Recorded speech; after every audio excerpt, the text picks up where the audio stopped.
Le Festival panafricain du cinéma et de la télévision de Ouagadougou, le FESPACO, a choisi de mettre les femmes à l'honneur et de leur confier la présidence des 5 jurys. Nous sommes allés à la rencontre de quelques-unes des femmes de cette édition, telles que la lauréate du Yenenga d'argent, la cinéaste algérienne Djamila Sahraoui, également la figure pionnière du festival à la fin des années 60 et invitée d'honneur, la burkinabé Alimata Salambéré, des comédiennes ivoiriennes, stars du petit écran, 2 jeunes cinéastes du Sénégal et du Gabon, ainsi que la présidente du grand jury, la réalisatrice martiniquaise Eusanne Palsy. Être président d'un festival, du grand jury du FESPACO, c'est une très lourde tâche. Bon, pour tous les présidents, hein, je veux dire qu'il ne faut pas sous-estimer non plus les autres, hein, mais celui du grand jury, qui concerne donc les longs métrages, est une tâche assez plutôt ardue. Parce que tout le monde attend les prix.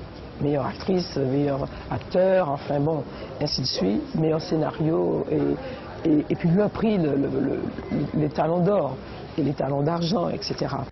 Les talons d'argent à Djamila Sahraoui pour le film Yéma.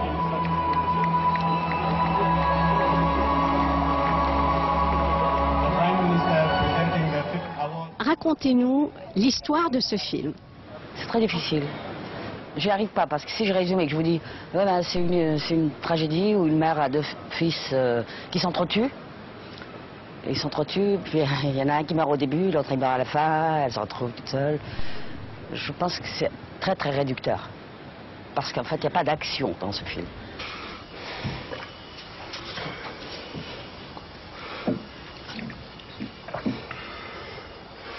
الله يعزك على العشاء.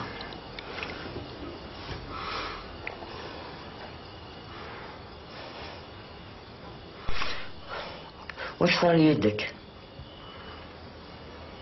طارت في الجبل.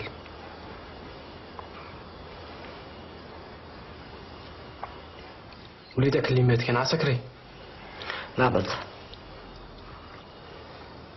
خويا راه حزين. L'histoire violente, la tragédie, voilà comment je la vois.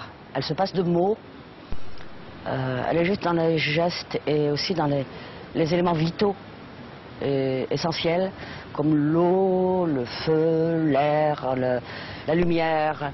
J'ai voulu le traiter comme ça, par l'image.